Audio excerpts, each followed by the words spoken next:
If you're citing this, you ain't a skeptic.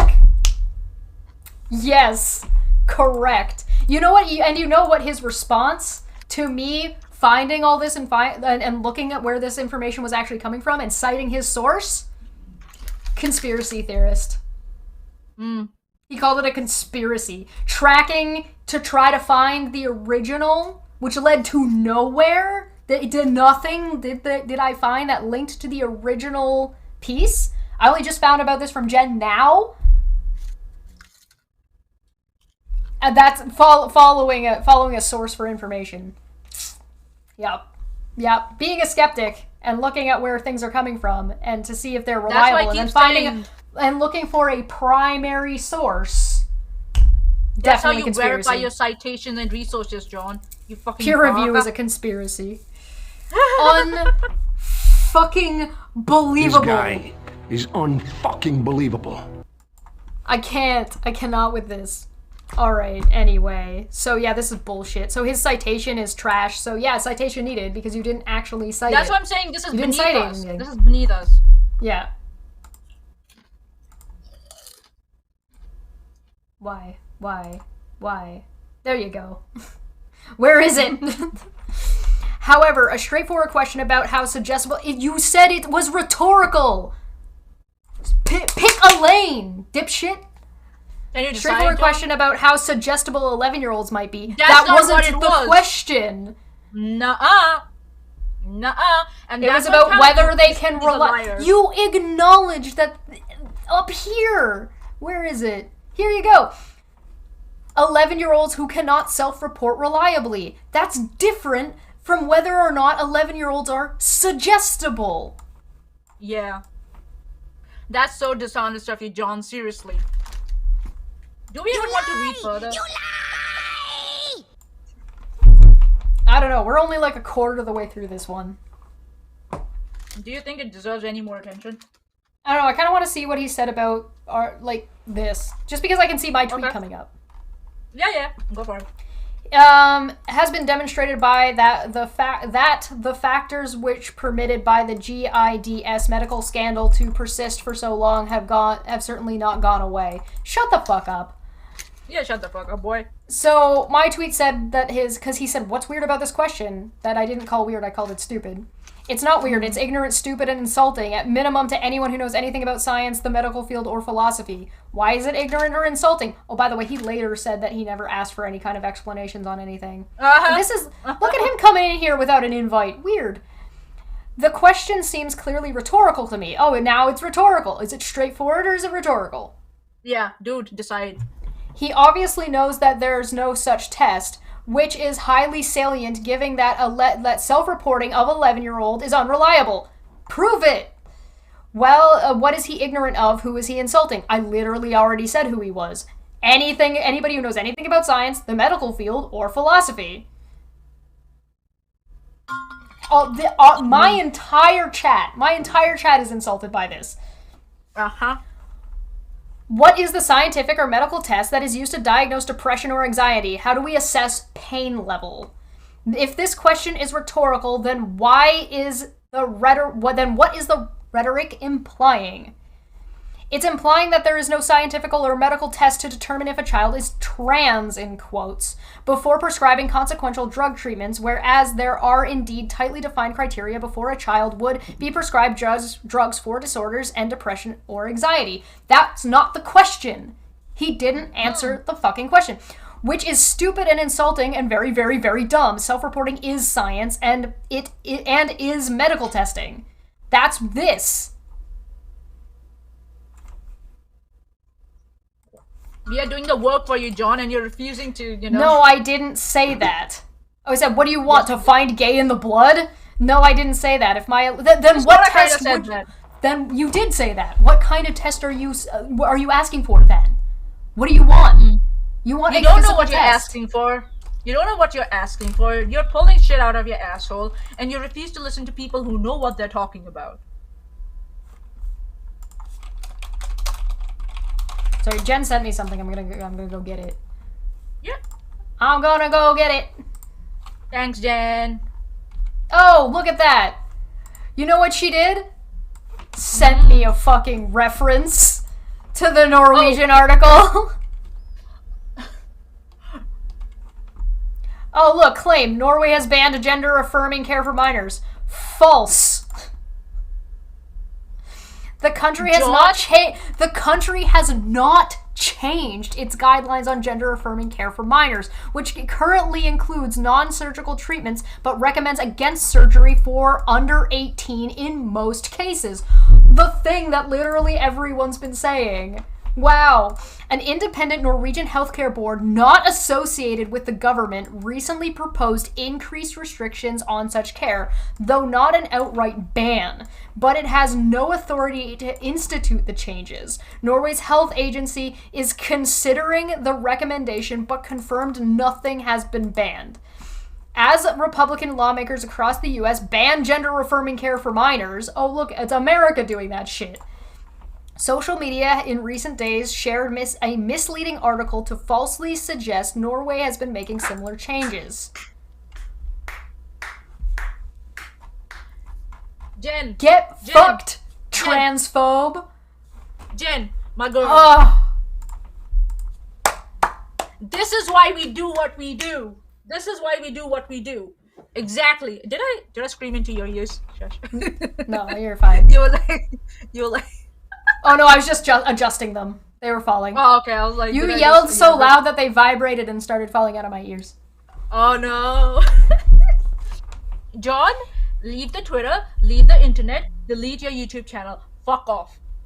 Fuck off this internet. You don't go deserve away it. forever.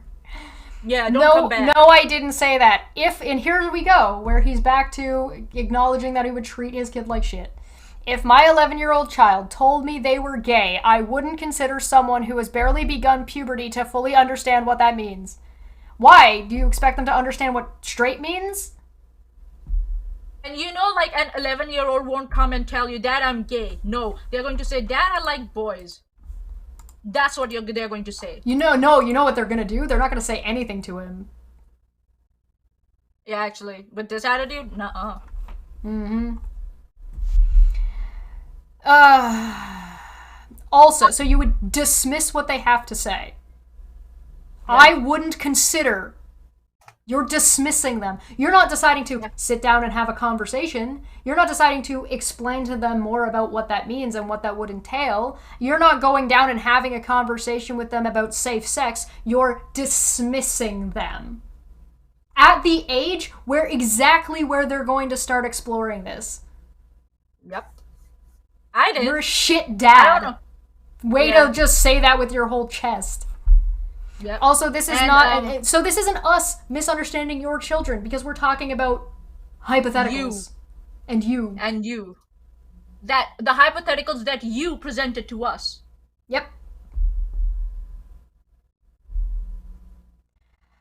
There is no test like that for depression or anxiety. It's trial and error and self-reporting. To claim otherwise is just a lie or ignorant. There is a lot of criteria and specific things for people who decide to transition as well. It's a process. And guess what? All of the things that he has linked so far have demonstrated that. Except for the bullshit articles that are just a giant fucking circle jerk that lead to fucking nowhere. That lead to a lie. Sent you something. You might want to play that. Oh, no. We have to play that. You guys are gonna get me in trouble.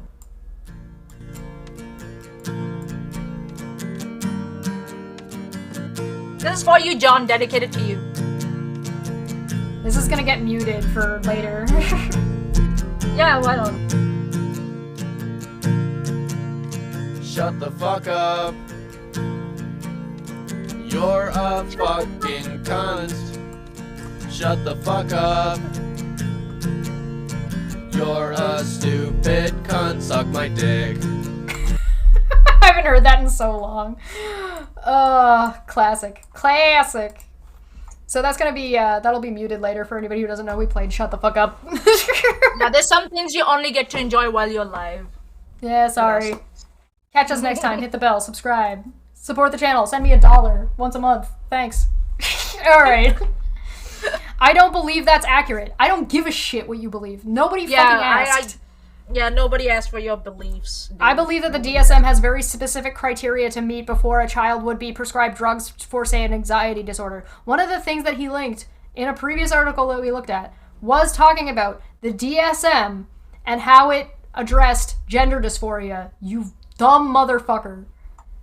There is no there is no similarly specific criteria defined to decide if a kid should receive drugs and as they are trans. How would you get that information, John? Where did you establish it? How did you conclude that? But if you wanted to get the information about whether or not a kid should receive drugs, what would you have to do? You would have to give drugs to children and assess that. You are asking to put children at risk by giving them this very consequential drugs to find out if it's functional for them or not. And you're asking them to get things pre-pubescent. You're asking them to get gender or to get hormone therapy before prepubescence, because you would have to do that to get the information he's demanding.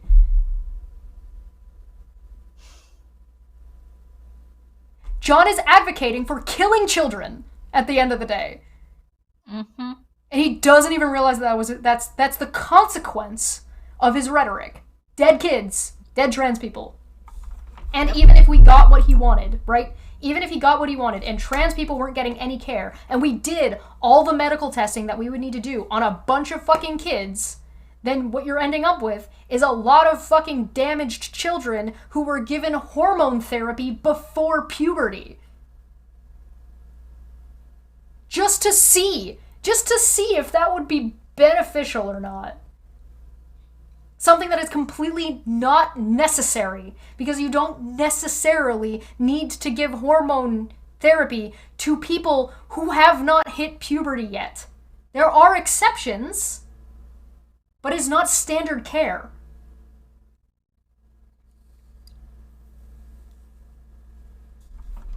John is so wrong, he has moved beyond ignorance into denial. Yes. Yep. The section below describes several increasingly deranged reasons for persistence with medical interventions for 7 and 11-year-olds in the face of so much evidence that many vulnerable people are suffering serious harms. You mean like endometriosis, like we talked about earlier? Mm-hmm. You mean like that? Would that be delusional? Abortion for abused, women. What the fuck does this have to do with my fucking tweet? Nothing. Self-reporting is science. Oh, okay. That's what he's doing. He's going through my tweet and he's trying to pick it apart. Ooh. Mm-hmm. Ooh, scary. Oh. Now I'm excited. Now you've got my attention. Let's go, baby! Self-reporting is science. Richard Feynman gave us one of the most famous elucidations of the scientific method when he explained that, quote, the first principle is that you must not fool yourself, and you are the easiest person to fool. Whereas some self-professed rationalists will rightly insist that this principle must apply to even the most talented scientists in their field, the same people will create exceptions for a distressed 11-year-old child. So now there's distressed 11-year-old, and guess what's not happening here? Are you seeing the bait and switch in the language? Yep. Okay. Yeah. So he started by the title of the article or the blog suggests that he's going to talk about reliability of distressed 11 years old. That's not what's happening here. Yep. John, who the fuck wrote this for you? I refuse to believe that you wrote it. And someone actually very aptly suggested that he might have asked ChatGPT to write it for him. And I am inclined to believe that. There's a lovely little bait and switch in here, which is, yep, the first principle is that you must not fool yourself and you are the easiest person to fool. Who are the 11-year-olds self-reporting to? Yeah. They're not reporting. It's not themselves. Yeah. God. And that's not what we claimed. That's not what we claimed. That. And when we say self-reporting is science, that's not what it means. The first principle is that you must not fool yourself. and you are the easiest person to fool. Self-reporting. You're reporting to someone who can assess whether your reporting is accurate or not. Right. John, do you think before you speak? Who the fuck No. wrote this for you? Who the fuck wrote this for you? When the context is an 11-year-old who presents as being confused about their gender, then we are told that self-reporting is science. The fact it is difficult to imagine a more fundamental misunderstanding of medical science than this quote, which is taken from the thread illustrated above. Okay, hold on. Now it's a confused 11-year-old? I thought you were talking about a distressed 11-year-old. Well, now they're just confused. Yeah, like, what the fuck are you doing, John? A confused child is not always distressed. Again, they're still pretending that anything is happening to this kid and they didn't have to wait 2 years. Yeah. And also, a distressed child is not always confused. Why are you switching? Why are you baiting and switching? You baited and switched with the topic of this whole blog, and now you're baiting and switching here. You're misrepresenting what we have said again and again, and you're lying, and now you're baiting and switching again. So it's from now distressed 11-year-olds to confused 11-year-olds. Do you remember the other article we looked up earlier today that said when gender identity starts presenting itself? Yeah. It was at 3? 3, John. 3 years old. You fucking baka. Can we point out that he has yet to cite any early childhood development stuff? Yep. He's a vacuous, maudlin, dyspeptic, nincompoop, sorry excuse of a primate trying to pass off as a homo sapien. You know what? I agree with him here. It is difficult to imagine a more fundamental misunderstanding of medical science than this whole paragraph. Yep. The same self-processed rationalists. Why don't you take my name, John? What the fuck? So now we're self-professed rationalists. When did we do the that? Dualist. This links to the dualists. Dualist. And then now we are self-professed rationalists. Again, we're still in this other article here where he's just like, I need to tell you that I spoke to Steve one time that was really, really fucking important, but I'm gonna pretend I don't know who these fucking people are. When he's talked to me more than his self-reporting of talking to Steve. Do you really want to go ahead with this? Because I'm just like, this is like, my brain is cursing me now, seriously. No, now you have to sit through it. We're almost done. You asked to be here longer. You wanted to be here for 4 hours today. Listen, man, the thing is that my brain can troll for so much. She's like, yo, I'm out. I'm done. No. This is not even worth trolling. You know what I mean? This is not even worth trolling. It's so stupid. Yeah, you're right. Okay, let's go. The same self-professed rationalist who laughed heartily at a statement like, quote, my mind or spirit was placed in this body by my creator, will somehow insist on the utmost reverence for a statement like, quote, my mind or spirit was born in the wrong body. Nobody said anything about spirits. You put that in there. Nobody said that. Nobody said that. Again, you're misrepresenting us. You're lying. We never claimed that. We never claimed we were dualists in the first place, dude. Some kids may make statements. Some kids may make statements like this in a slightly echolic manner. Echolic. That's like a echolic. Like they're repeating what somebody was saying. Yeah, maybe. Mm-hmm. So, whereas others maybe. What does that have to do with what we said? Whereas others may be expressing genuine distress about these issues. It could be both. This could be the way that a child who comes from a religious home is explaining to their doctor. And stop interchanging adolescents and children. This is so... It's so inconsistent. It's so all over the place. My brain's like... He keeps crossing his streams. Yeah, it's like... My brain is like... He's gonna end up getting stuck. He's gonna end up with an explosion of white, sticky, viscous goop. Insert Stay Puft Marshmallow Man here. Of course, any child suffering from gender dysphoria deserves the utmost compassion. Unless it's your 11-year-old, apparently. Compassion and care. He says compassion and care while he is lobbying to block the care for the child. Yes. And when he said if it was his child, he would dismiss them. And self-reporting sites serve only to perpetuate an ideology and do not serve the best interests of vulnerable children. Who decided that? You? Who made you in charge? Who the fuck made you in charge, John? That's also not a slogan. It's a statement of fact. You dense motherfucker. If you want if you want proof that self-reporting is science, welcome to social sciences. Welcome to randomized clinical trials. This is science. To try to say otherwise is absurd. Hold on, here we go. Psychologicalscience.org. Huh? Yeah. Association for Psychological Science. Mm-hmm. Where is it?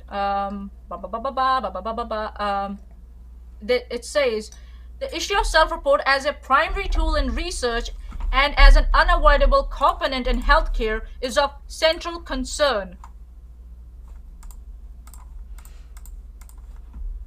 Yeah, that's something interesting that Smitty brought up. He does seem to be really concerned about underaged fertility. Yeah. And Thierry also made a good point. He still hasn't moved on from I don't think trans children don't exist, and that's why science is wrong. That's why trans children is in quotes. Trans. They're trans. God.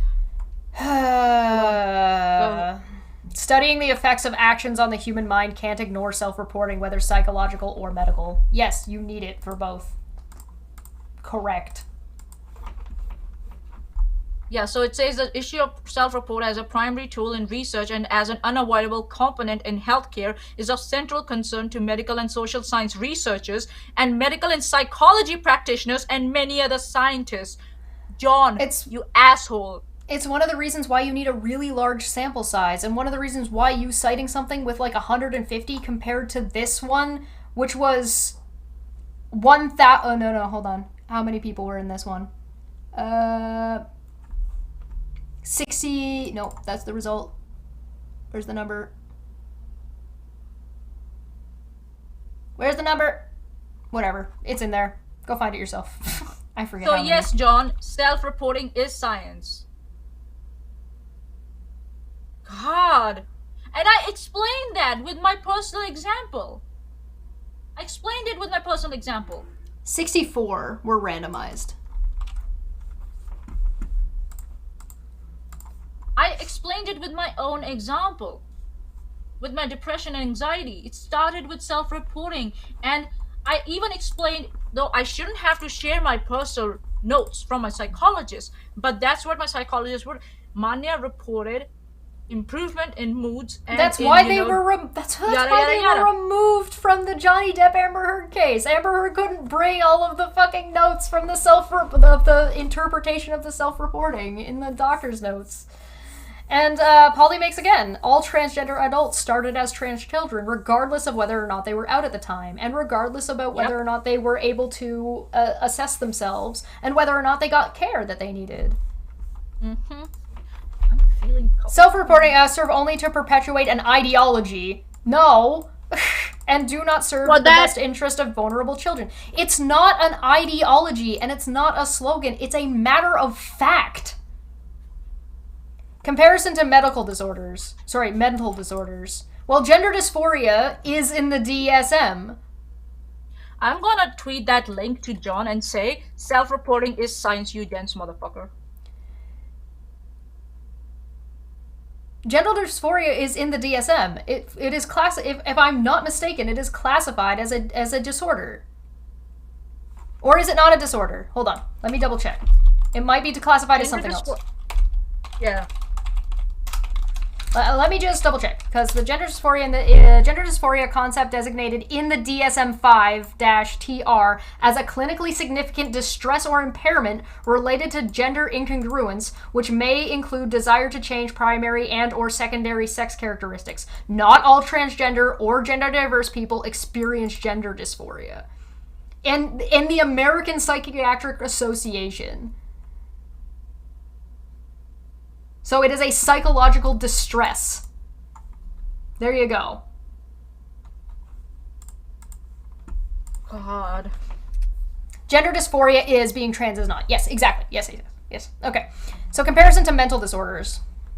The same people who insisted that self-reporting is science in the thread illustrated above also compared pharmaceutical interventions for gender dysphoria to prescribing drugs for children with mental disorders. He missed the point. Yep. What I did was you asked for something and I gave an example of something that did the same thing and relied on the same things and saying it's fine here and so therefore it is fine here. And if you notice, I didn't only use depression or anxiety, I used pain level. Mm-hmm. Because it's all self-reporting. It was proposed that the treatment of childhood mental disorders involved administering various drugs on a trial and error basis and then adjusting the drug prescription based on the self-reporting of the child. I mean, that's a different area, but yes, that is how it works. You make the assessment, you address it what you can, and then you do more assessments, and then you give them a drug, and then you do a follow-up appointment. And then if you need to adjust the levels, you adjust the levels. That's what happened with me. I reported when they first prescribed me metrazapine. I was like, dude, this is making me even more hungry. It's improving my mood, but it's making me even more hungry, and I'm eating more, and I'm gaining weight, and it might be counterproductive for me to gain weight. I'm a woman, heading into 40s.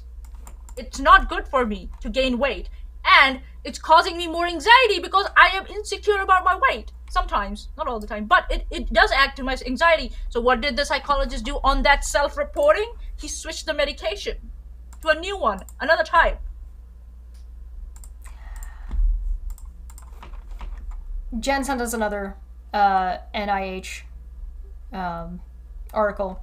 Gender-affirming care is preventative care. Mental health is a major public health care crisis and has become top priority in the United States as anxiety and depression symptoms remain elevated compared to pre-coronavirus pandemic rates, both with the general population and in communities of transgender and non-binary people. Addressing mental health problems among trans people necessitates explicit programmatic and investment goals that allow the equitable provision of not just treatment, but instead an array of both preventative and treatment tools, including the integration of gender-affirming care services consisting of high-quality medical, surgical, and mental health services that affirm and align with gender goals and are tailored to meet the needs of trans people.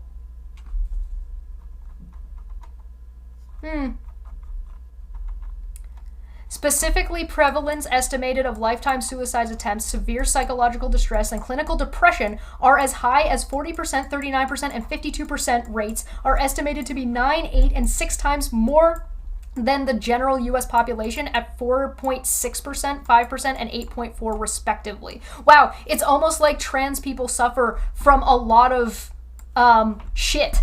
Just a lot of things. And getting them that care and making the point that there's a connection between these things. And that gender-affirming care which we looked at right here in this science article, in this abstract, the key points that reduced suicidality by a massive fucking number. 95%. Suicidality. Minus 95%, net 95%. Weird, John. Stop trying to utilize rhetoric to try to demonize somebody for telling you the facts of the matter. You fucking transphobe. Yep. This is simply not true. Yes, it is. In fact, for any childhood mental disorder, such as ADHD, doctors will work through many steps in order to rule out comorbidities. By gathering information from sources other than self-reporting and of the pediatric patient. Nobody ever said that there wasn't more or that there was only the self-reporting of 11-year-old, you dumb fuck. Nobody ever said that. And he's describing mental disorder. Okay, ADHD is not a mental disorder, you fucking asshat. It's a mental condition. And you know what comorbidity means? It describes the existence of more than one disease or condition within your body at the same time. So you got it partially correct. But it's not a mental disorder. ADHD is not a disorder, you fucking asshat. Bro, the first sentence the second sentence in this describes it. Determining if a child has ADHD. If a child has ADHD is a complex process. Many biological and psychological problems can contribute to symptoms similar to those exhibited by children with ADHD. For example, anxiety, depression, and certain types of learning disabilities may cause similar symptoms. In some cases, these other conditions may actually be the primary diagnosis. In others, the conditions may coexist with ADHD. It's a condition. It's not a disorder. You asshat. You dense motherfucker. Oh my god, he linked it right there. You should really read the things you link.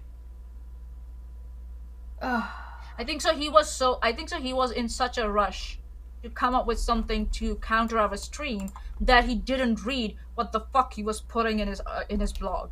In fact, not only is child self-reporting considered unreliable, you haven't shown that anywhere still. Where? It's been 2 weeks.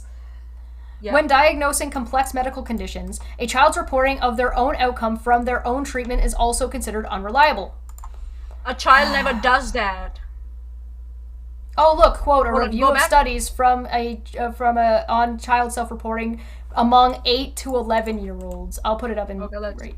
There you go. Hold on. Can we go back? No, a little back. Oh, okay. Sorry, I'm just grabbing the link so we can... Yeah. There you go. Yeah. And can you scroll a little bit up? What did he say again?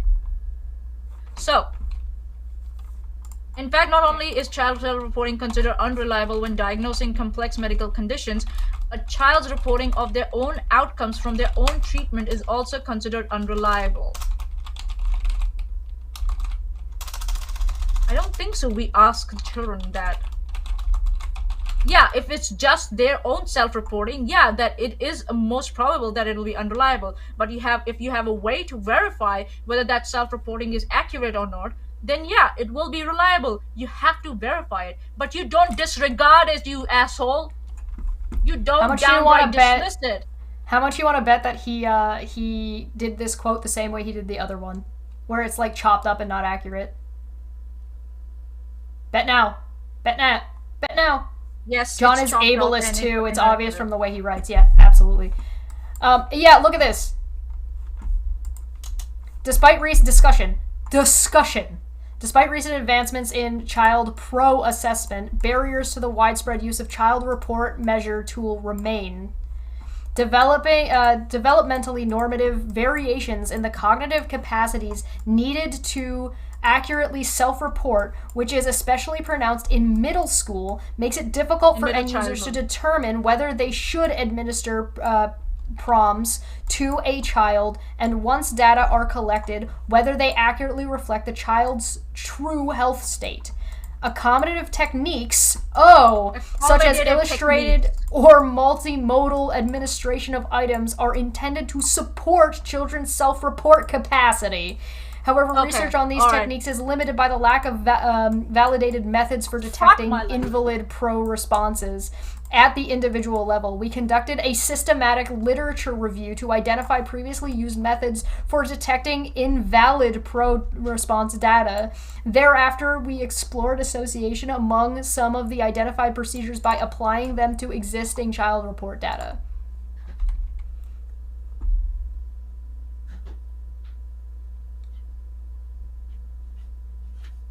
They are talking about improving a child's self-reporting, you asshat. Now I'm stress eating peanut butter because of you, John. I'm going back to the top of this. This is investigating a child's self-report capacity, a systematic review. So let's go to the conclusion, shall we?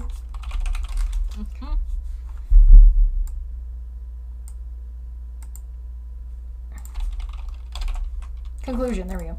A multi-indicator approach is needed to identify invalid pro responses. Once identified, assessment environments and measurement tools should be adapted to best support these individuals' self-report capacity. Individual level data quality indicators can be used to gauge the effectiveness of these accommodations.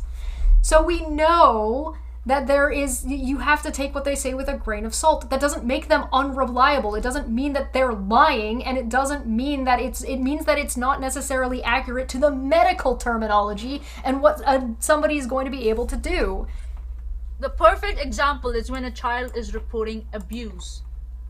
They are not able to use the terms that a medical professional might use for them, or a police person might use for them. Right. Nobody ever said that you only rely on literally what a child says. Nobody said that. What happens. Nobody's done that. Nobody is doing that. The fact that you're trying to present that as if that is the case, and this still doesn't say that children are unreliable. It just means that there needs to be more, and of course there does. Always. Also, now you're slandering the medical community. Of course he is. You're slandering the medical community by saying that they solely depend on an 11-year-old self-reporting. That's not what they're doing. Shame on you, John. You can fuck off this internet. You don't deserve this platform. You don't. And that's also not what and that's not what I said. Go figure. Right? They don't get ignored. It means that they're taken with a grain of salt. I wouldn't rely on what an adult only says either. Exactly. Like I said, if you go to Emerge and you've been drinking and they ask you how much you've had to drink and you say 3 beers, they assume 6, minimum. And then they assess based on your behavior. You fucking moron. There's a reason I conduct random drug and alcohol tests on my site. Oh my god. He doesn't understand what self-reporting is at this point. He thinks that it's like... He seems to think that he's expecting, like, an 11-year-old to, like, fill out their symptoms perfectly on a piece of paper rather than doing a questionnaire and then that questionnaire being analyzed. Or that a doctor will dishonestly ask suggestive questions. Right. Well, we haven't even gotten to the part that's... Yeah. Yeah. The medical community and the transgender community.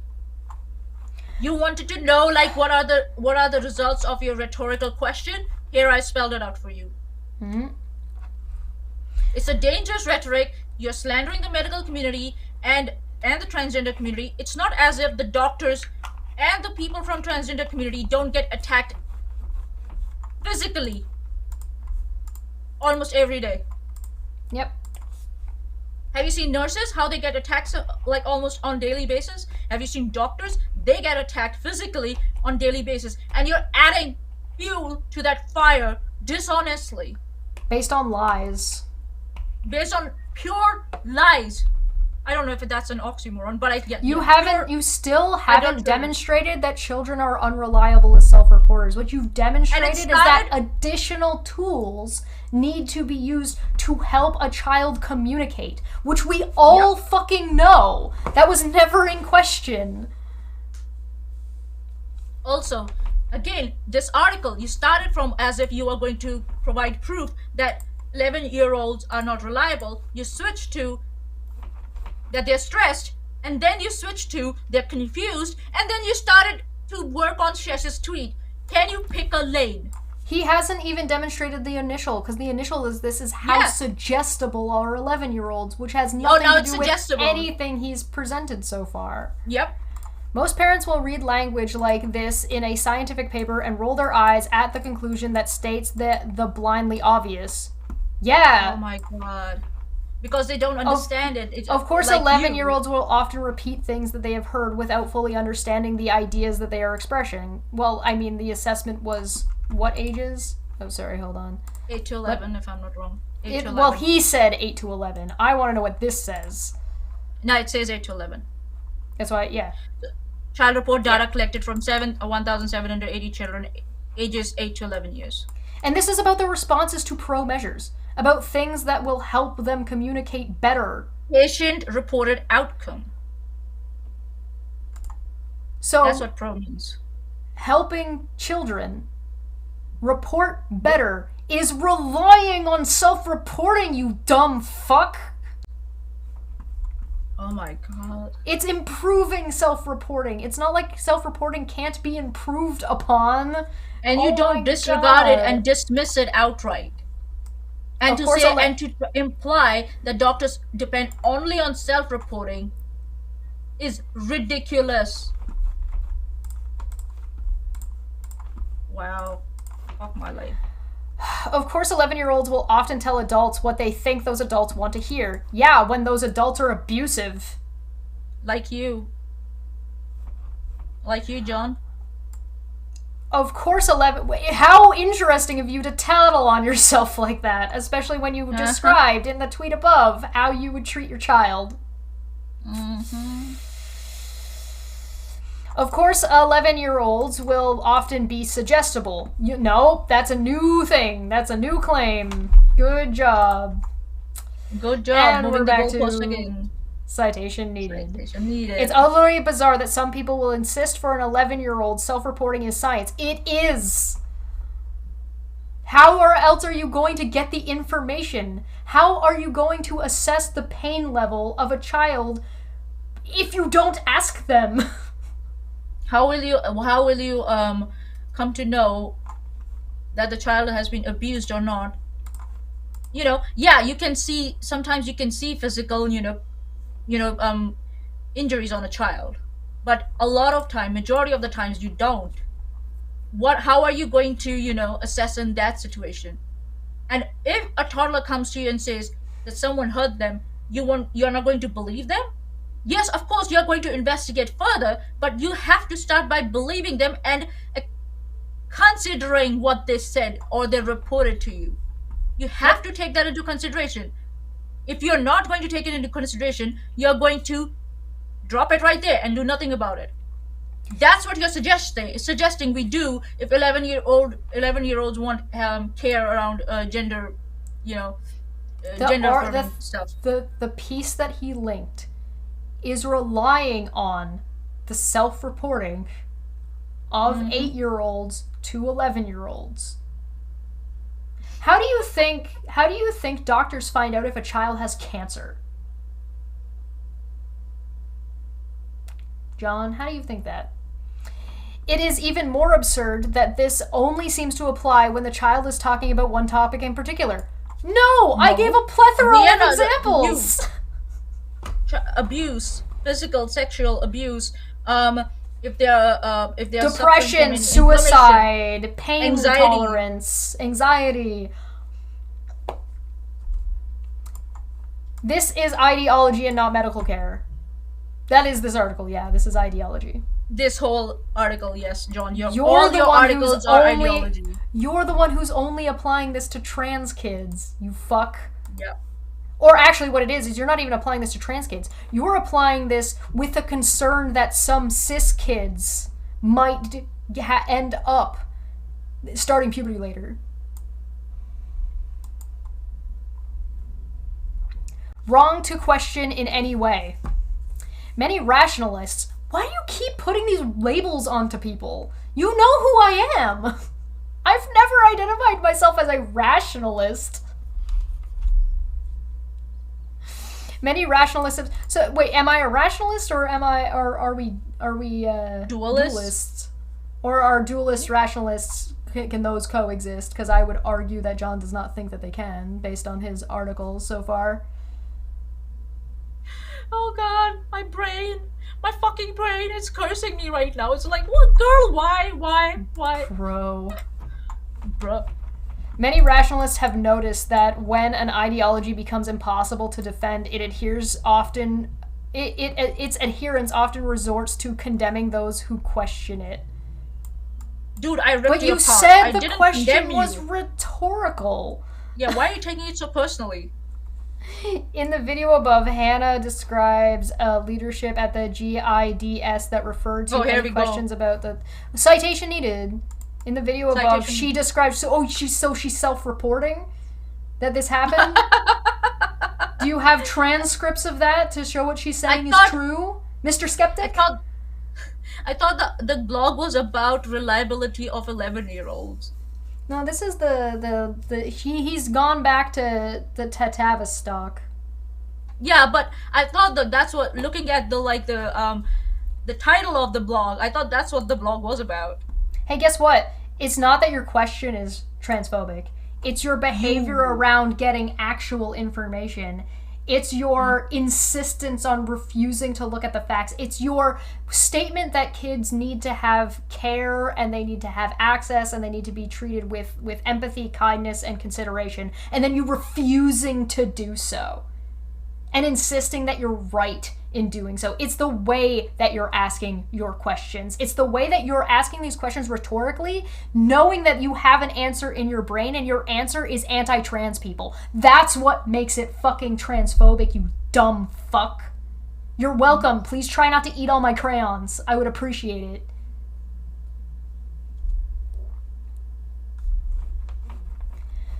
Of course transphobia exists, but merely condemning the questioner is not a reasonable way to evaluate whether or not 11-year-olds might be suggestible. Pick a lane, dude. Yeah, seriously, pick a lane, man. You yourself are confused about what you want to talk about. You know why? Because you don't know what you're talking about. You're floundering, you know your game is up, you know your bigotry has been exposed, and you're trying to put mud on it to hide it now. So you're just babbling bullshit. You think talking fluff will cover your bigotry. It's not. It's going to even highlight it more. And Spinny makes a good point. Asking the question is great. Pretending the answers don't exist is less than great. It's the rhetoric. That's the problem. That's literally what everybody's been saying the whole time. This is why you have to keep pretending that the rhetorical question is straightforward. Why you have to take the question that you acknowledge is rhetorical as literal. Even though the literal answer, the literal question, if you were to take it literally, would be searching for Jewish in the blood. You dumb fuck. Consider an 11-year-old child who reports to their parent that they are definitely heterosexual. I have parented 4 children through that period of their lives. I refuse to believe. In what year at that point, quite frankly?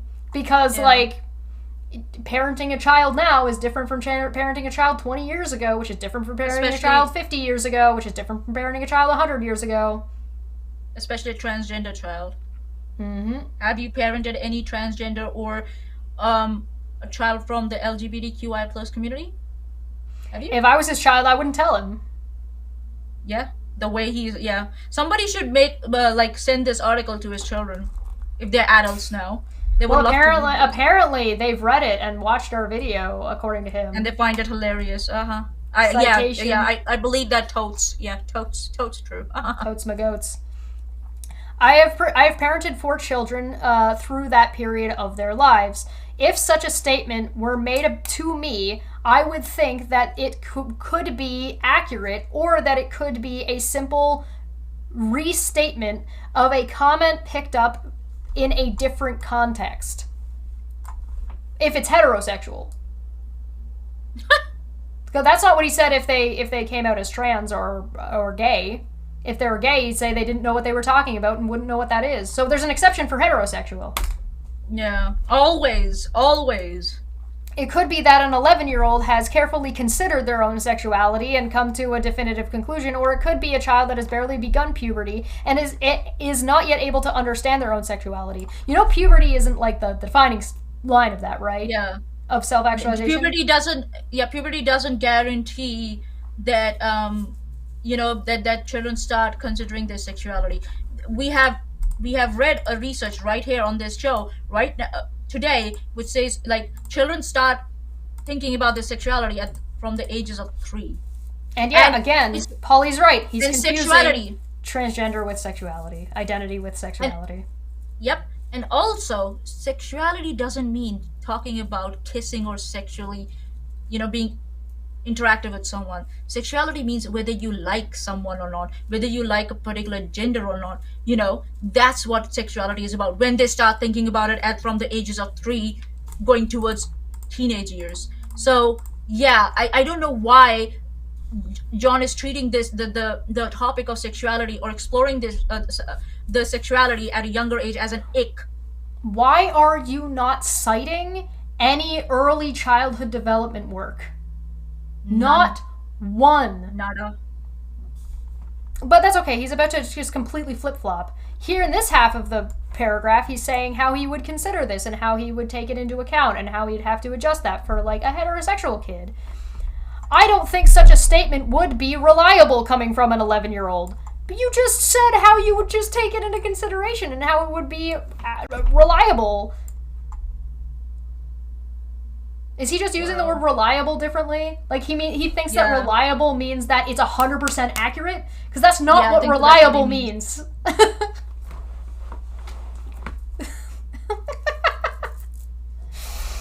Oh, no. And this would also be true if an 11-year-old reported that they were gay or bisexual. Kids have plenty of time to figure this out, and there's no need to treat everything that an 11-year-old says as immediately infallible. Nobody said that they did. And guess what? What do you think the puberty blockers are for? You are saying that. John, you're saying that children should not be given time to figure it out. They shouldn't be given puberty blockers so that they should be able to figure out. You are saying that. Now you're switching again. Pick a lane, dude. You're running on a eight-lane highway, trying to go across that eight-lane highway on at 100 kilometers per hour. I'm starting to understand why there are men in this world that don't wipe their asses because they think it's too gay. John, do you clean your asshole? Do you wipe your ass? Or is that too gay? Yeah, I think that's too gay for him. Nevertheless, it seems that any failure to revere such a statement made by an 11-year-old child can be extrapolated to convict people of many serious transgressions. Alright, let's play it. He actually just came out and full-chestedly said he would treat his 11-year-old like shit. If they said they were gay. Specifically. Like, why? Not only why would you treat a child that way, let alone why would you treat your child that way? Well, isn't that something that a lot of this bigotry comes from, is this concern that, like, gay people aren't allowed to have kids, like, adopt kids, and trans people we're so concerned about trans people around kids because they're going to push their sexuality onto the children, which is exactly the thing that John is doing and talking about that he would do. I am sick and tired of it. Do you think that John is pro or anti-sexual education? Do you think he's racist for only using clips of me and not you? Oh, he is. Yes. Oh, he is racist. He's anti. Racist just he's sure. He's anti. Definitely anti. I imagine that he would have to be consistent at that point. He would have to be like, no, abstinence only, or you don't get to learn about sex until you're, like, well into puberty, which is foolish. When someone like John, who has such a high standard of expectations when it comes to other things like in atheism and religion that he's gone after in the past, it's jarring to see him take all of that skepticism and all of that critical thinking, things that he touts as these fantastic things, and checking sources and making sure what you believe is true, and just throwing it out the fucking window because fuck trans kids, am I right? Why did you hate trans children? What did they do to you? Did one of them kick your dog? Like, what the fuck? They challenged his sexuality, that's what they did. Oh, God. Anti-goblin. Extrapolated to convict people of many serious transgressions. Did we convict him? Oh, do we have that power? Oh, we have that power. Sweet. Yeah. Yeet him off the internet. Yep. Why isn't that happening? Okay, so, like, I don't buy that he clipped out all of the explanation as to why those things would be the case. He just skipped to the conclusion. Weird. And that's what's telling me that he just watched like a minute of every link that you gave him, the timestamp you gave him, because that's how he has clipped it. Yep. The statement being discussed here is that an 11-year-old child might say something about sexuality. Nope. It's literally right there. If my 11-year-old child told me they were gay, I wouldn't consider someone who has barely begun puberty to fully understand what that means.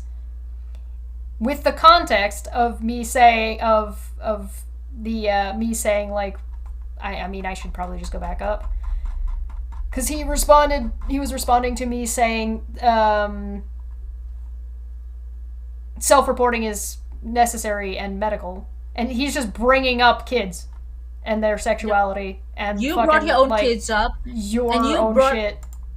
And you try to imply that self-reporting to you is at the same level as self-reporting to a doctor. You're not a doctor. You're not a how do you say that? Pediatrician. Pediatrician. Fuck my life. So yeah, you're not either of those. So yeah, but yeah, for you to not take into consideration if your child says that, even if the child says I'm gay, and you assume that the child does, they heard the word somewhere, right? And instead of sitting down and having a talk with them, son, do you know what, or my child, my daughter, do you know what you're talking about? You are going to assume that they don't know what the fuck they're talking about. You're just gonna straight up and assume. Well, it just gets worse too, right? The statement about a child might say something about sexuality. No, you said you would dismiss your child if they told you they were gay. Yep. That's what you said. And you elaborated on that further and have been in this article demonstrating that our assessment of that is true. Or accurate. That they don't fully yet understand. Which you have not demonstrated still. You haven't demonstrated, because a lot of, guess what? A lot of whether or not a child understands sexuality has to do with your area's educational system. About whether or not you and the educational system have taught them that by the age of 11. Mm-hmm. And if you haven't taught them that, then they will have a little bit less of that knowledge. Yes, correct, but that's not the case for every child and every education system. And that's just a matter of education, not a matter of early childhood development. We all already agreed that your first crush happens well before puberty. Mine happened well before puberty. Oh. It was Bruce Wayne from Batman. Which one? Which one? Which Batman? The classic one. The classic one. The cartoon one. Not the comic one, the cartoon one. So, like Batman in the animated series? Kevin Conroy? Yo. Kevin Conroy's a good choice. This is an extraordinary series of abusive bigotries to convict a parent of. Is it? Merely for considering the various different reasons why their young child might make a comment about complex issues. That's not what you said. No, boy, no. That's not what you said. Again, lying and switching and being dishonest piece of shit that you are. You're demonstrating that, and I now fucking believe you that your children never came out to you. They came out to your partner. You lie! If they ever came out, they came out to your partner, and then your partner watered it down for you for it to be acceptable. Or they kept it a secret from you and still are. Yep. You have no fucking clue. Or you just got lucky, and none of your kids are any of the it's LGBT not about being alphabet. No. He didn't get lucky if his kids are not like from the LGBTQI community. Right. He's not lucky. He's actually he won a draw. A draw happened and he got a certain thing out of that draw. That was convenient for him. Yeah. However, sometimes justifying an ideology requires more imagining that anyone who doesn't share must be evil. We didn't say you were evil. We said that. We said you're a dumb idiot. You're dumb. You're a dense motherfucker. You have no fucking clue what you're talking about. Oh, maybe he's got a clip. Did we have a clip? Oh, yeah. I think so. That's why he's saying that an 11-year-old self-reporting is unreliable. And adults is not 11-year-old. Why? Mm-hmm. Oh yeah, Yes, I know this they're one. Growing up in the same environment that you're providing them. So why would their perception be skewed? Maybe because of you? Why would you assume? Why would you assume that they're lying? You could assume that they're lying to their parents if their parents are unsafe or they feel that their parents are unsafe, like John would be. So his child might lie to him about their sexual attraction because you've created an environment where they feel like they need to. We never said you were evil, John. We said that you might create an environment that's unsafe for your child to come out to you. Maybe he thinks that that's evil and he's just tattling on himself some more. Oh, okay. Okay. And yeah, trans care is not an ideology. None of this is the only ideology here is his. Yeah. In like 3 to 4 blogs that are so, like, what do you say, confused? Many psychologists believe that projection is a defense mechanism for those suffering cognitive dissonance. Citation needed. This may or may not be true. Look it up. And if it's true, it applies to you too, John. For example, someone who thinks of themselves as a good person may suffer distress if they gain evidence that they have been supporting a policy which harms children. Like you? Like you, John? Isn't that what you have been doing for 2 weeks, being distressed about the fact that, you got evidence that you are supporting dishonest, something that... projecting. Yep. Wrote 4 blogs. We're not the one writing 4 blogs. Yeah, we do Dump Back Friday, but that's a given for us. We do that anyways. Well, and we were gonna leave him alone. But nope. He gave us more shit to talk about. So, thanks. Bro's running a movie theater. One response to this distress might be to imagine that the person who provided the evidence is harming their own children. You haven't provided any evidence. Where did we say? Okay, he's saying that we are, because we have been provided evidence that we are supporting something that's harming the children.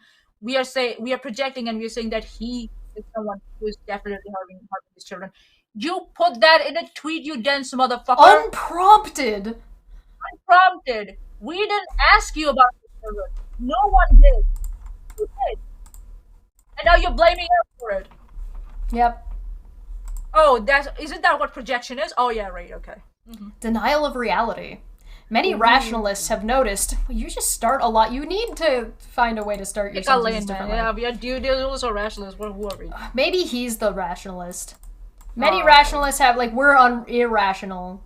So, he's not saying we're rationalists. He's saying that other people who are rationalists would say that we're... Yeah. Many rationalists have noticed that, or populum, when an ideology is demonstrably inconsistent with reality... Like yours? Its adherence... That we demonstrate again and again that is inconsistent with the reality?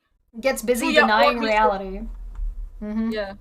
Why his own citations show him wrong? Yeah. Citations. Sometimes this process can be witnessed in real time from one sentence to the next. Self-awareness has left the building. Consider the short video clip below the flat earth.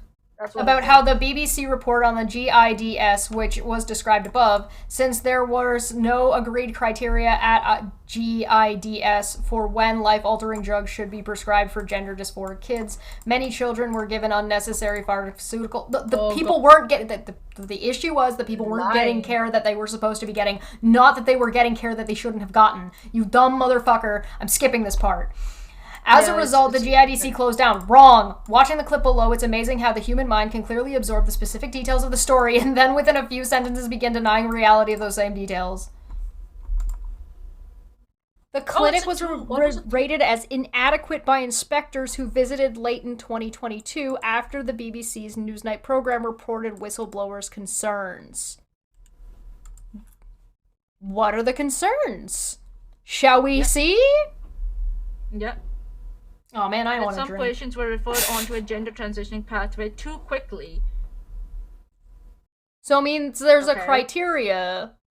And they are saying, okay, this is not what's supposed to be happening. At this point, the treatment or care should start. And there were whistleblowers who did that.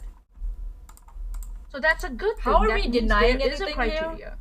We're not, but also remember this is the article we looked at, and this article wasn't Yeah. accurate. We went and looked at the actual. Yeah, first so thing. he's What again the fuck are you- misrepresenting the whole clip. Yeah. And I'm quite sure he didn't show the part where we went further and looked at the actual report. Well, let's Why are find you out. lying? Why are you lying, John, that there's no fucking criteria? In their interviews, the staff didn't view this as adequate and argue the wide variation I in think so. practice. He cut it out. He clipped us Yeah. moving, so he. Yeah. Yeah. Okay. Oh, you mean that the criteria wasn't being met to their standards, and so they reported it, and so the result is that they're opening 2 new ones to make the sustainability better because it was being overwhelmed by having only one? So whistleblowers and clinicians and the staff themselves reported on inconsistencies and what was not being done properly. Which Right. is good. That means they're not idiots and they know what they're doing. The system is operating as intended. Oh no. Oh my So- god. I googled the it, original guys. What the facility- fuck out? Yeah. The original facility was started on some criteria. That criteria Right. didn't meet some standards of the medical community. So what happened? Steps were taken to bring up the criteria up to par with what's expected by the medical community, and you're If- bitching about it. If the issue was trans children not getting care they shouldn't be getting, then not only would they not be opening 2 more facilities and continuing the care, they also would not be still continuing the care for that other 1,000 that were getting care. That care would be immediately either stopped or transferred to get them off of Yep. whatever was going on, and that is not what's happening. So if that's not what's happening, then that wasn't the issue. And This This is too complex oh for my him. God. This is too Yeah. complex for him. And part of it is because he cut it out. He cut out us reading the primary source instead of an article. So that way we could assess whether or not what the article was saying was accurate. And that what we actually found out was the waiting lists were long, not that they were getting stuff too soon. That was nowhere in the actual Nowhere fucking in the- one. Like Jen said, it too quick is 6 years of wait lists. Is too soon. Too quickly. And again, John, fucking shame on you for misrepresenting us again and again. Well, look, the progression of their statements over a couple of minutes was as follows. Patients were referred to a gender transitioning pathway too quickly. The treatment or care should stop. There were In what whistleblowers, context, that's a you good asshole? thing. They are opening 2 new clinics to make the sustainability better. They are not idiots, they know what they're doing. The system is operating as intended. If the issue was trans people getting care they shouldn't be, then they wouldn't be opening 2 more facilities. They're continuing the care for thousands of children. After recognizing he split up reading looking and reading what the article said versus actually checking the fucking source. What a dishonest piece of shit. John, I'm not interacting with this guy ever again. We're almost at the end of this. Yeah, I know, but I'm not interacting with this guy I know. ever again. He does not deserve my time, my attention, my intelligence, my education. He doesn't deserve any of it. And he needs to just disappear into nothingness on internet. After recognizing that gender interventions have been improperly prescribed for many children, That's not what it said, you asshole! Yep, that's not what it said. Not only is that not what it said, again, you're misrepresenting reading the article That's not what we and said checking either. Yeah, and checking the source. Yeah.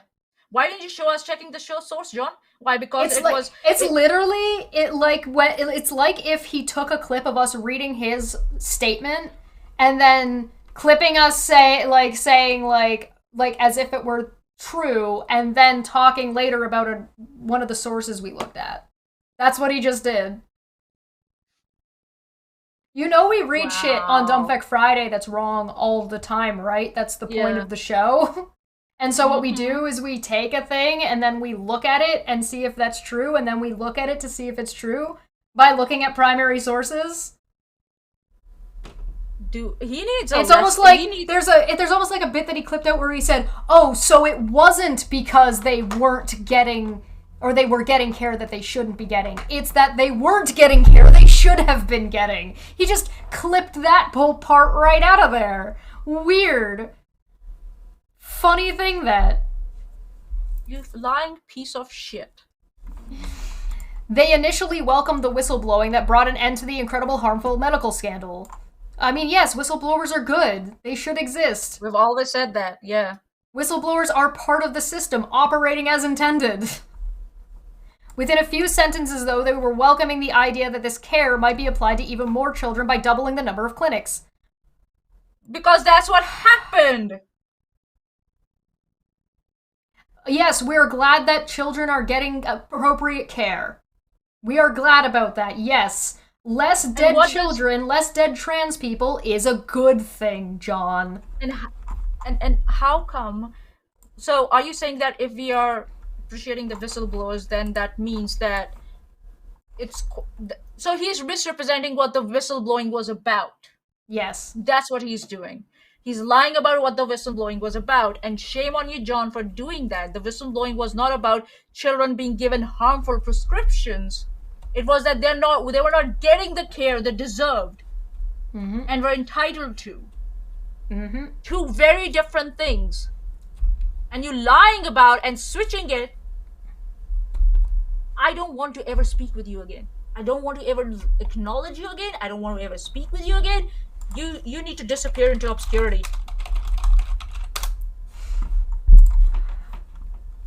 That is, they read aloud a BBC report about the government closing down GIDS and banning the kind of care that the GIDS has provided. That's not what they're doing. But by the end of the report, they had convinced themselves that the story was really about this care being greatly expanded. You didn't notice that we stopped reading the article and read the audit.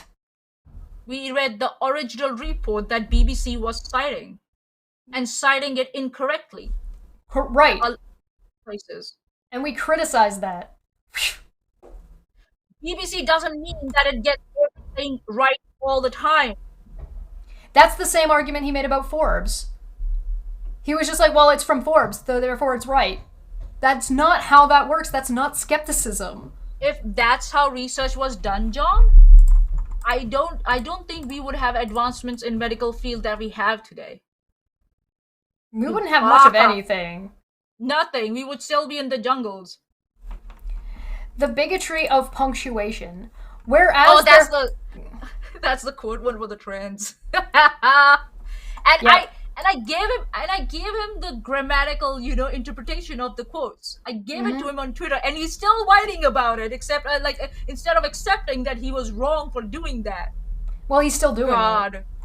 Yeah. Whereas there could, so if he didn't want to be misinterpreted, he would fix it and change it and do something different, like put it in italics or find another way to address that. No, but he can never be wrong, Shesh. He's a guy. He can never be wrong. I am a man. Man, how dare these, You're a third-rate duelist with a fourth-rate deck. Whereas there could hardly be a more serious topic than medical scandals, which harm children. So, well, it's not a competition, but okay. Some of the responses are undeniably hilarious. The original question, what the fuck does any of this have to do with whether or not 11-year-olds can be influenced? Or reliable or not reliable, blah, blah, blah, blah, blah. This article is how suggestible are 11-year-olds? Yeah. What the fuck does our addressal of your misuse of punctuation has to do with that? What the fuck did any of that of what we talked about at all have anything to do with suggestibility? Nothing. I think the only thing we said about that was that a parent being pushy about being straight. Okay, well, anyway. Responses are undeniable. The original question had put the term trans in quotation marks when discussing the prescription of puberty blockers for an 11-year-old child. I did the same thing because even the most experienced clinicians can't tell which gender dysphoric 11-year-olds will observe their distress desist, and which will be happier as adults after having transitions. What? That's funny. That's not what you said. No. That's not what you said at all. Fuck? Yeah. No, you didn't say, well, the original, but, okay, so so let's say, John, let's say that's true. Let's say any of that is true. What if the original poster was a bigot? and they were putting trans in there to imply that trans children aren't really trans, which is what you've also been saying the whole time. So you're just quoting a bigot and saying it's fine in that case. But Sesh, we know that's not what he means. He's lying, because in his other articles he's referring to gay as and cis as being normal. Oh look, he used quotes here with demanding, perfectly fine. Oh yeah, I gave him the definition for that. Quotation marks around single words can occasionally be used for emphasis, but only when quoting a word or term someone else used. Usually, this implies that the author doesn't agree with the use of the term. He said he was working. You call this filthy room clean? Demanding. Trans. And he's doing it consistent. And he's doing it consistently. He did it for work also. And he's doing it consistently in multiple articles that have that are where he's not quoting, and in different places where he's not quoting the original source. And we know that this is a lie, John, because you talk about gay children and cis children as normal. And you don't put quotes around that either. No. You only put it around trans. Yep. And you're misrepresenting the gender dysphoric study that you cited earlier. That's not what it's talking about. We're not stupid, John. You are an idiot to assume that we are stupid. However, the self-reporting is science crowd. That's all of you guys. Congratulations. I will proudly say I'm the head, I am the leader of that crowd. That self-reporting we got all the psychologists, all the sociologists, all of the doctors, all the pediatricians. We got everybody who work biology, all that. Yeah. Biologists, yeah. Yay! It looks like you're the only one who doesn't know what the fuck is going on. Some historians as well, authors, writers, anybody who's ever written a biography, cinematographers. We got a lot of people. Yeah, John, that's a... Oh, are you now going to try and imply that that's an ad populum fallacy? That's not what that is. No, that's not what it is, but I know what it, like with this P and that's what he's going to go towards. Yep. However, any 11-year-old child who insists that any 11-year-old child is definitely trans if they merely say they are trans and can be given somewhat loopy by punctuation. It can be driven somewhat loopy by punctuation. Huh? Just the fact that you put trans in quotations, alliterating that it's not a real thing or shouldn't be, is bigoted as fuck. Putting trans in quotes does not imply or suggest that trans isn't real. It does not imply that I am bigoted. No, it doesn't imply it. It's explicit. So I agree with that. It suggests that some kids with gender dysphoria will grow out of it. Bro, you do not grow out of dysphoria. So you don't understand what dysphoria is. Without taking very consequential drugs, please stop using the spooky language. You're not fooling anybody. This is just fear-mongering. That's alarmist language and scientific language, This fact is why Travis Stock is being closed down. Bullshit.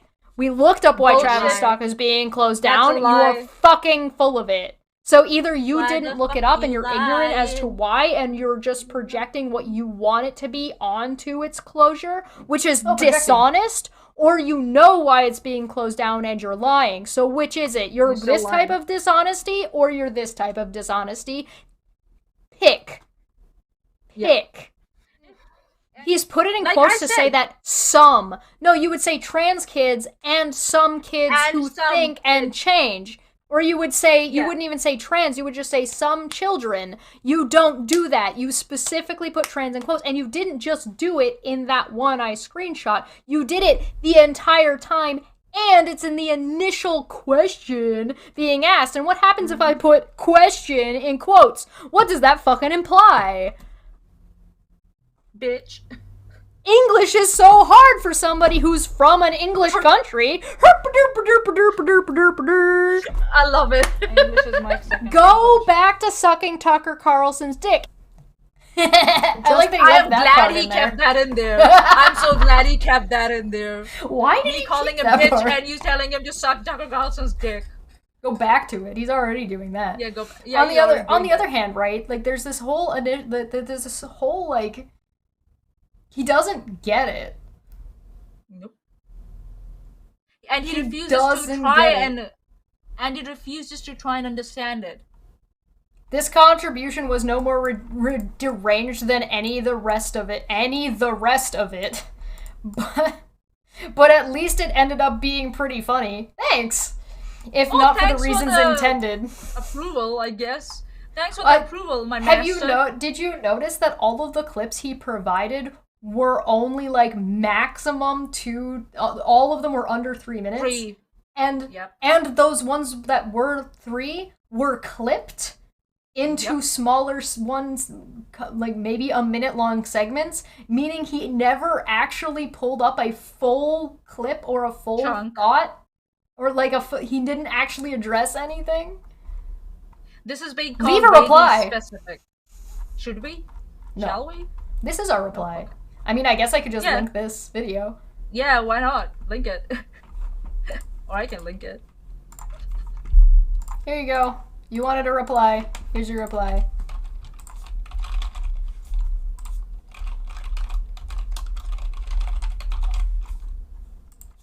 Bite me. You could put your YouTube website, Shesh.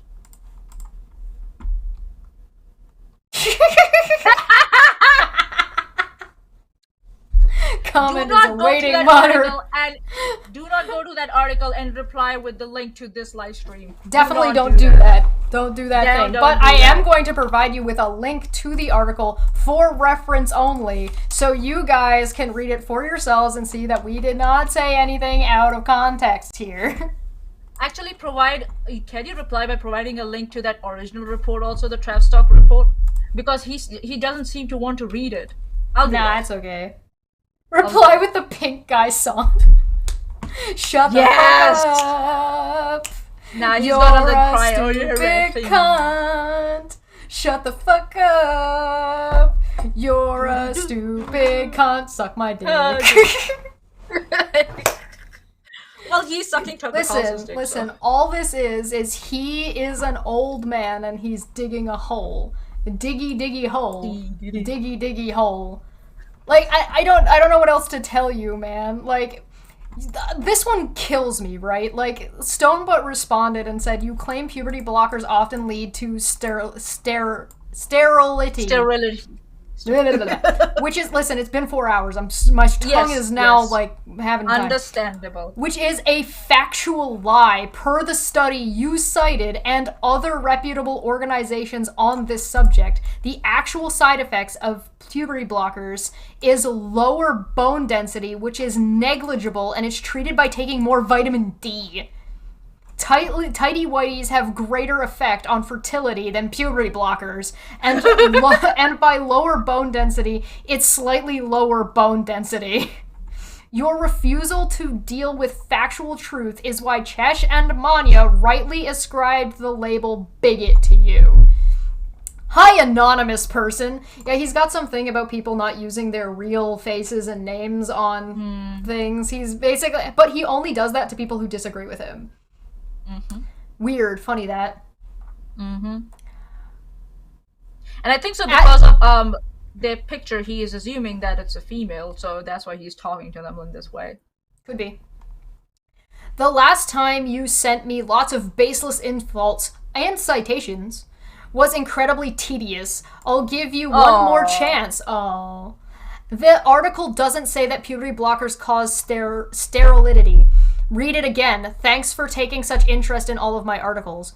Quote, whereas studies show that childhood gender dysphoria will naturally desist over time in a very large majority of cases, pharmaceutical interventions often leave patients sterile and suffering from other serious medical conditions. Did you even read your own article? Did he reply? And can it with the condescension. That's for people who don't want children to suffer or experience suicide ideation. Hi, anonymous person who doesn't know me.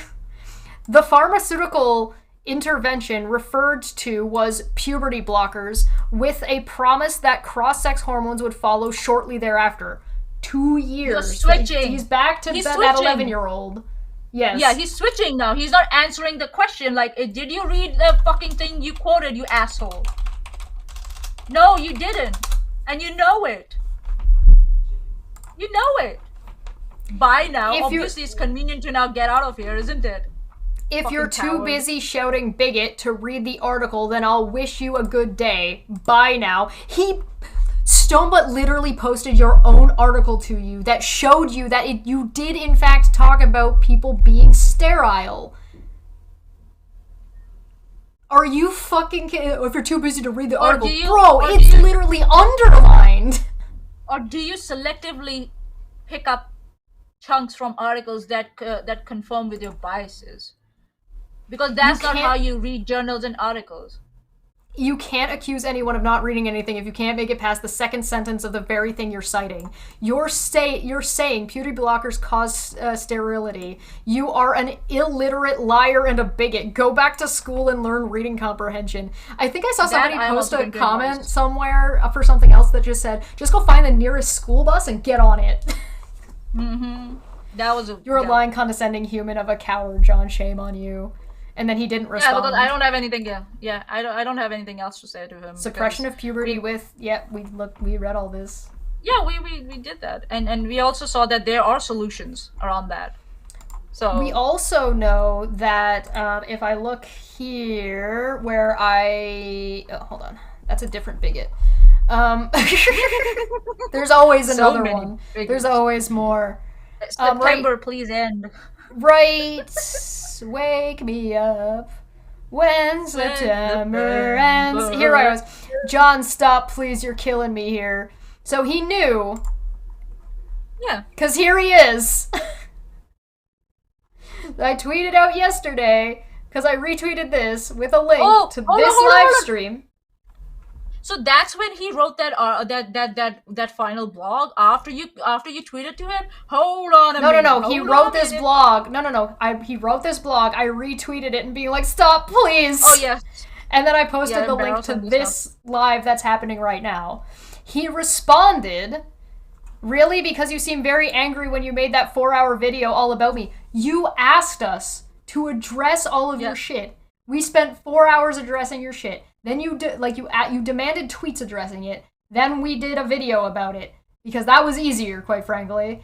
And then you got mad that we made a video about it. Then demanded minute-long segments about things that take 10 to 15 minutes to explain in the first place. And then you dishonestly chopped the fuck out of it and put it into this piece of shit article. And now you're complaining that we were too mad because you're a man, right? And women are too emotional. You're definitely not the one throwing the tantrum here for 2 weeks. So, and as if being mad at your stupidity is not valid.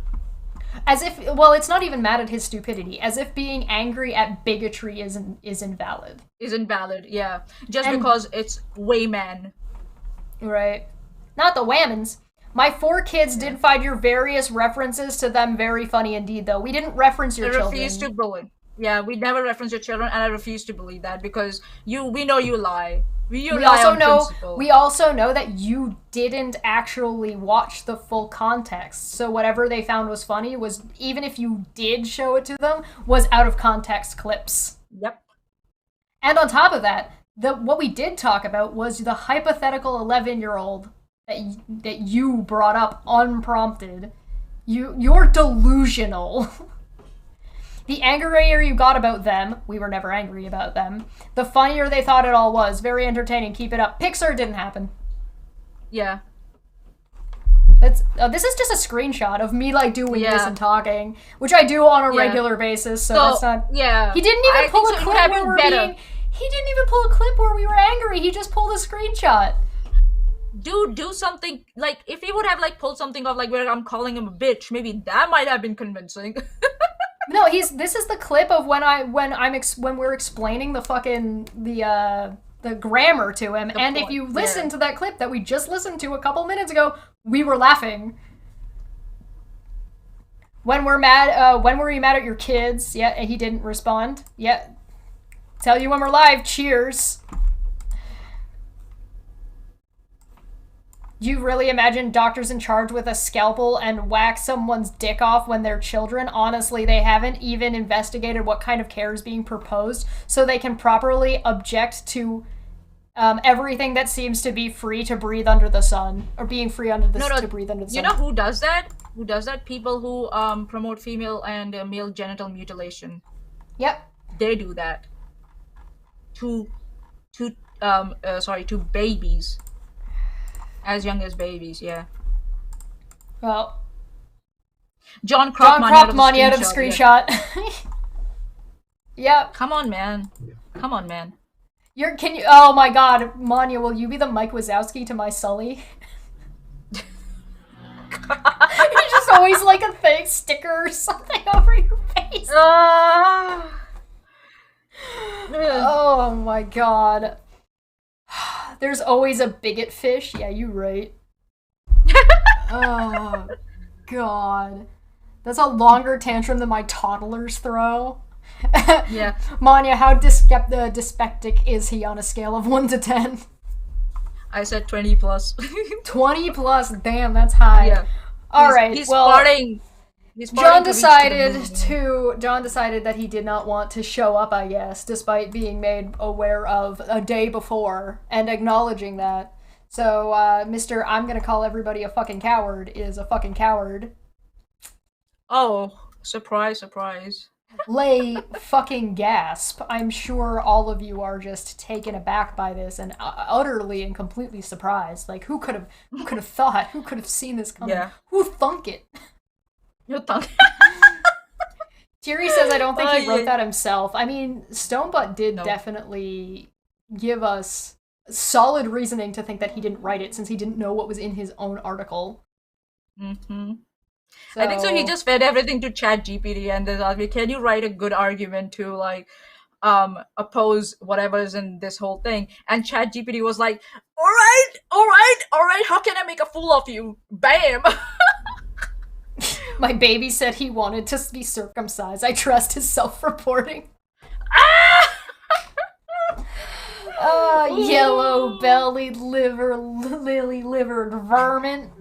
Alright, so that's it for John. Unless something more crazy happens, I really don't think we're going to end up talking about him again. It seems like it'd basically be a waste of time. He's not listening. He doesn't care. He doesn't care what kind of harm he's doing to trans people or children or women. Trans children. Because this is stuff that's harmful to women and the care that women get. So there's that. Mm-hmm. He doesn't know anything about early childhood development. His citations are not only bad, but incorrect and misrepresentative. He's also bad at just quote citing things. So yeah, he's so bad at that. He's so bad. But yeah, that's about everything. We're gonna get on out of here. Thanks so much for joining us. This was a hell of a lot of fun. I'll be back tomorrow for the tavern. It's the Unnamed Tavern tomorrow, so we're gonna be talking about newsy type stuff and things. Oh, it's tomorrow. Okay, cool. It's tomorrow. I'm pretty Thanks sure for reminding me. It's the tomorrow, right? It is the tomorrow, right? Like I didn't fuck that up, did I? I'm believing you. Hold on, I'm checking the calendar. Yeah, tomorrow, the 16th, is the tavern. Hold on a minute. Hell yeah! I checked. You check. Wrote that shit down. I even put a notification for myself to remind myself the day before and remind myself the day of because I have the biggest brain. All right. Oh god. I hope you guys had fun. I hope you guys learned something. I learned some things. I'm all about learning. And thanks to Jen for helping us out. Yeah, thanks so much, Jen, for stopping by. Yeah. It's good to see you. See you guys later. Have a good night. I hope you guys have a good weekend, and we'll see you tomorrow. Bye. Hello. Welcome back to Don't Fekk Friday. Don't Fekk Friday. Don't Fekk Friday. Don't Fekk Friday. Don't Fekk Friday. Don't Fekk Friday. It's going to be fun.